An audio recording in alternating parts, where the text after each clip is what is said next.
안녕하십니까. 이노소셜랩 연구위원 서진석입니다. 지속 불가능 ESG 두 번째 강의 주제는요, 애플 사례로 본 탄소 중립의 과제입니다.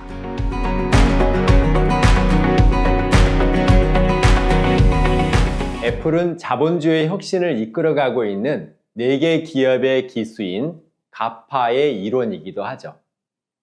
이들이 지속 가능하지 않으면 자본주의도 지속 가능하지 않다, 이렇게 감히 말할 수 있을 것입니다.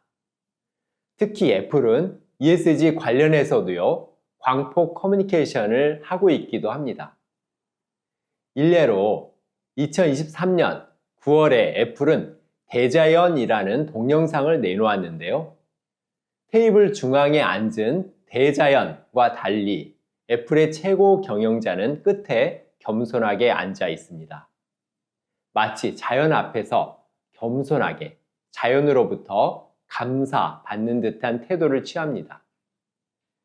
그리고 영상에서 애플은 대자연으로부터 올해는 통과했다 하는 인정을 받고 애플 임직원들은 안도합니다. 영상에서는 넷제로 추진, 공급망 아리백, 물 절감 이런 이슈들을 다루고 있는데요. 영상의 하이라이트는 탄소 중립을 실현한 애플 워치입니다. 애플은 2023년 9월 애플 워치 시리즈 9 제품에 대해서 탄소 중립을 실현했다, 이렇게 선언했습니다. 애플은 그동안 아이폰을 출시할 때마다 제품별로요, 탄소 발자국 전 과정 평가를 해오고 있었습니다. 그리고 제품마다 제품 환경 보고서를 공개하고 있는데요. 이는 바람직한 방향입니다. 그러면 애플은 애플워치 시리즈 9에서 어떻게 탄소 중립을 실현했을까요? 크게 3가지입니다. 첫째는 공급망까지 포함해서 100% 청정 전력으로 생산하는 것입니다. 둘째는 중량 기준으로 30% 이상을 재활용 소재로 제작한 것입니다. 셋째는 50% 이상을 비항공편 방식으로 운송한 것입니다. 이를 통해 제품 전 과정에서 78%를 감축하고 그래도 남은 22%를 탄소 감축 프로젝트를 통해서 상쇄한 것입니다. 우리는 이제 애플워치 시리즈 9 제품을 탄소 중립 제품이다, 이렇게 부를 수 있을까요? 이제 탄소 중립을 구현했으니 하나 구매할 것을 2개 구매해도 될까요? 절대 그렇지 않습니다. 100% 감축이 아니라 상쇄를 22% 했다고 해서 그러는 것이 아닙니다. 과연 78% 감축을 실제 만들어냈는지에 대해서도 문제 삼아야 하고요. 탄소 배출만 문제인가 하는 것에 대해서도 생각해 봐야 하기 때문입니다. 간단하게 하나만 보죠. 78% 감축의 대부분은 어디에서 이루어지고 있나요? 절대적으로 청정 에너지입니다. 애플 발표 자료를 보면요, 청정 에너지는 마치 마법과 같습니다. 화석 에너지를 청정 에너지로 대체하는 순간 탄소 배출은 거의 제로로 바뀝니다.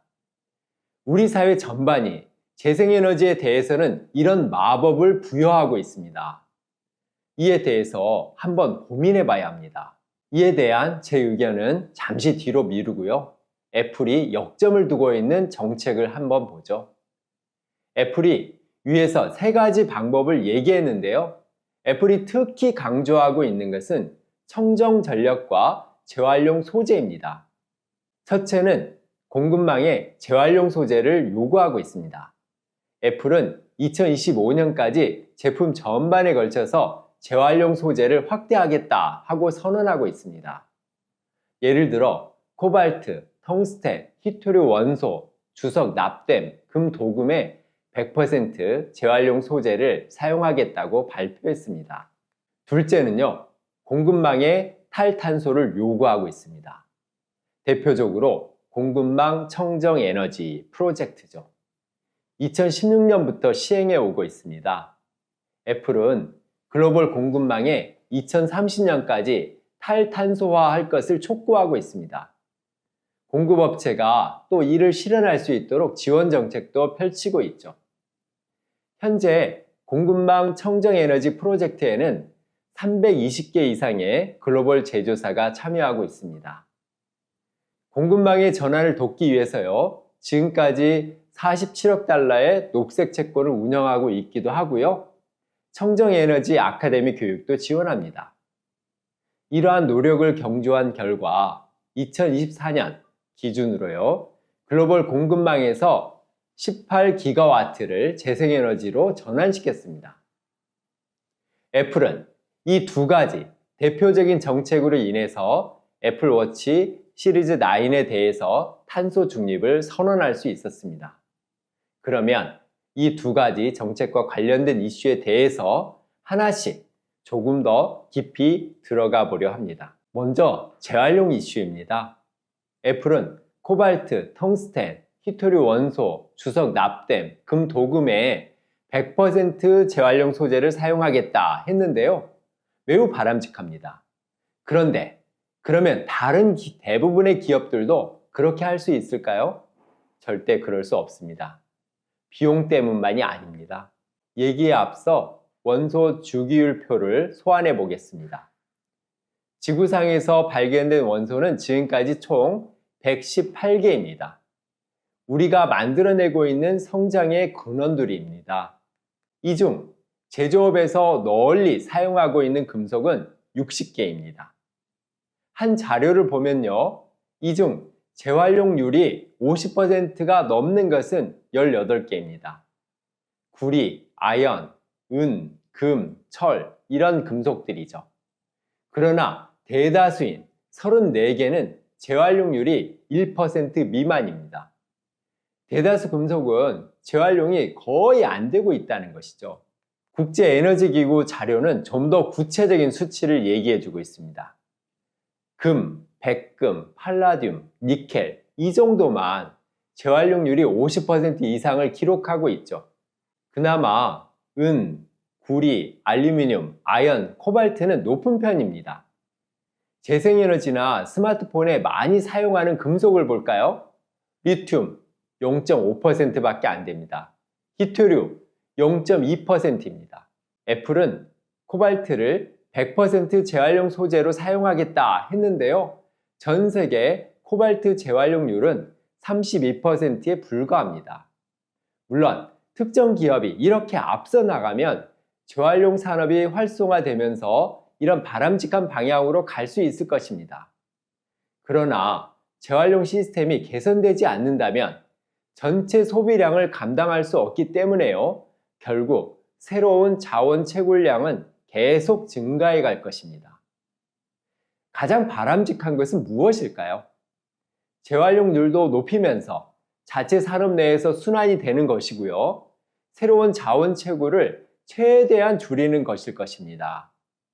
결국 가장 중요한 것은 해당 자원을 신규로 채굴하는 양을 제한된 양으로 축소시킬 수 있느냐 하는 것입니다. 애플이 애플워치 시리즈 9에 대해서 탄소 중립 선언한 것과 관련해서요, 두 번째로 봐야 할 이슈가 재생에너지입니다. 애플이 감축한 내용을 보면 90% 이상은 청정에너지로 전환하는 것을 통해서 실현한 것입니다. 청정에너지로 대체하는 순간 지우개처럼 물질 세계의 온실가스와 기타 여러 가지 환경 영향이 감쪽같이 지워지는 것처럼 여겨지고 있는데요, 과연 그럴까요? 재생에너지가 활용하고 있는 햇빛, 바람, 물은 재생될 수 있습니다. 그렇지만 그 나머지는 철저하게 물질 세계에 기반해 있습니다. 특히 광물 채굴, 제련, 발전기, 전지 이런 제조에는 막대한 물질이 필요합니다. 환경 영향을 크게 주고 있죠. 재생에너지는 무한히 사용할 수 있는 에너지가 아닙니다. 재생에너지로 전환 시 오염 지역과 오염의 형태가 달라지는 것이지 오염이 없어지는 것은 아닙니다. 석유의 경우 사우디아라비아와 미국 텍사스가 오염 지역이죠. 그런데 재생에너지의 경우는 리튬과 구리 산지인 호주, 칠레가 오염지역으로 이동한 것입니다.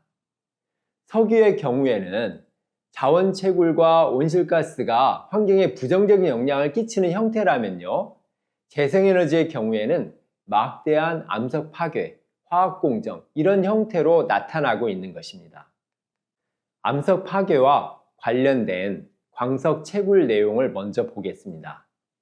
현재 지구상에서 발견된 원소는 모두 118개입니다.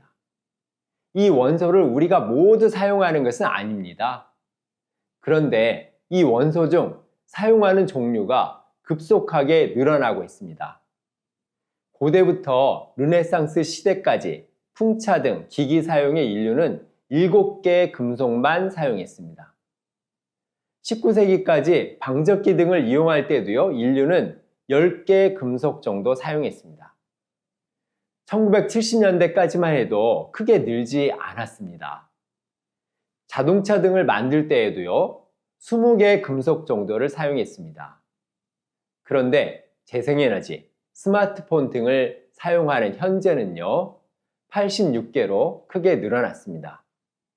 그만큼 광범위한 지역에서 다양한 채굴이 늘어나고 있다는 것입니다. 금속 생산량 변화 추이도 한번 볼까요? 1956년에서 1965년 이 사이 생산량을 100으로 한번 해보죠. 희토류는 현재 생산량이 3,000으로 30배 늘어났습니다. 대부분 1970년대 이후 생산량이 급증합니다. 니오뷴, 인듐, 바나듐, 팔라듐, 참 생소한 금속인데요. 이런 금속의 사용량도 10배 이상으로 크게 증가했습니다. 이 추세가 계속 증폭되고 있다는 것이 더 큰 문제입니다. 인류가 과거 7만 년 동안 소비한 금속을 앞으로 불과 한 세대 만에 소비할 것이라고 합니다. 문제는 소비한 금속만이 아니죠. 금속은 그냥 캐내지 않죠. 암석을 갈아서 그 안에 있는 극히 적은 비중의 금속을 화학 공정으로 꺼내고 있죠. 그 과정에서 막대한 화학 오염 물질과 암석 쓰레기가 나옵니다. 단지 채굴한 최종 결과물인 금속량만을 봐서는 안 되겠죠. 채굴부터 금속이 되기까지 전체 과정에서 얼마나 많은 물질을 훼손하거나 파괴하거나 쓰레기로 내놓지는 않고 있는지 함께 봐야 되겠죠. 부퍼탈 연구소는 이를 생태배낭으로 계산하고 있습니다. 생태배낭은 제품이나 서비스를 만들기 위해서 자연으로부터 가져온 재료의 총 수량에서 제품의 실제 무게를 뺀 것입니다. 예를 들면 부퍼탈 연구소가 계산한 금의 생태배낭은 54만 배나 됩니다. 금을 생산하기 위해서 엄청난 광석을 채굴하고요, 광석 쓰레기를 만들고 있다는 것이죠. 단지 금만이 아닙니다. 바나듐 1kg을 얻기 위해서는 8,500kg의 바위를 정제해야만 합니다. 갈륨은 5만 kg, 세륨은 1만 5천 kg, 루테늄은 120만 kg이나 정제해야만 합니다. 대부분의 금속 관련 데이터들은 생산한 양만을 통계에 잡고 있죠. 그러나 빙산처럼 그 아래 거대한 물질 사용도 함께 봐야만 합니다. 그런데 또 하나의 문제는 생태배낭이 시간이 지날수록 커질 수 있다는 것입니다. 광석 등급이 점차 낮아지고 있기 때문이죠. 동일한 1kg의 금속을 생산하기 위해서 더 많은 바위를 필요로 하고 있기 때문에 생태배낭은 증가하게 됩니다. 대표적으로 구리의 광석 등급을 한번 볼까요? 구리를 포함하고 있는 광석이 동광석이죠. 이 동광석은 18세기에 평균적으로 12% 이상의 구리를 함유하고 있었습니다. 그리고 19세기 후반에는 8% 이하로 떨어졌습니다.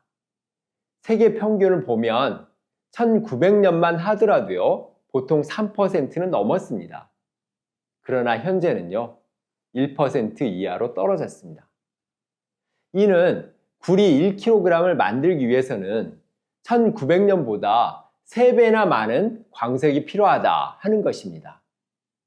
광석만이 아닙니다. 그 외에도 점차 더 많은 채굴 에너지를 소비하고 있고요. 기준 등급 이하여서 버리게 되는 더 많은 폐석이 나오고 있고요. 더 많은 온실가스를 배출하고요. 더 많은 물을 사용하게 됩니다. 또 하나 놓치지 말아야 할 것이 광업이 세계에서 2번째로 최악의 오염 산업이라는 것입니다. 전 세계적으로 질병 부담에 대한 독성 오염 물질의 기여도를 추정한 보고서가 있는데요. 이를 보면 광업 및 광석 처리는 장애 조정 수명이 최대 260만 년으로 납 배터리 재활용 산업에 이어서 2위를 기록했습니다. 현재의 풍요는 혁신으로 포장되어 있죠. 그렇지만 과거보다 더욱더 많은 종류의 금속을 찾아내 사용하고 있고요. 생산량을 해마다 늘려가는 것에 기반해 있습니다. 자원 고갈을 극복하는 하나의 방법으로 낮은 광석 등급을 개발하는 기술을 찾아내서 생태 배낭을 계속 늘려가고 있습니다. 또 그 과정에서 더욱 많은 환경 오염물질, 질병을 만들어내고 있습니다. 재생에너지도 철저하게 이런 물질 흐름에 기반하고 있는데요. 재생에너지를 전환하기만 하면 환경 문제가 해결될 수 있을 것이다. 이렇게 우리는 생각하고 있습니다. 많은 기업들이 재생에너지를 쓰면서 환경 회계에서 전기 에너지의 용량을 제로로 표기하고 있습니다.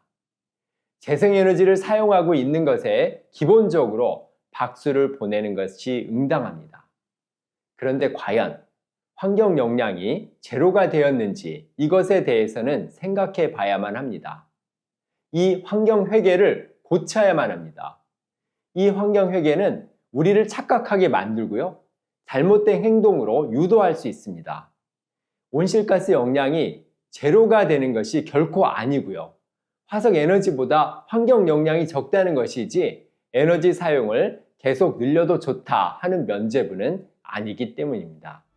이상 2번째 강의를 마치겠습니다. 고맙습니다.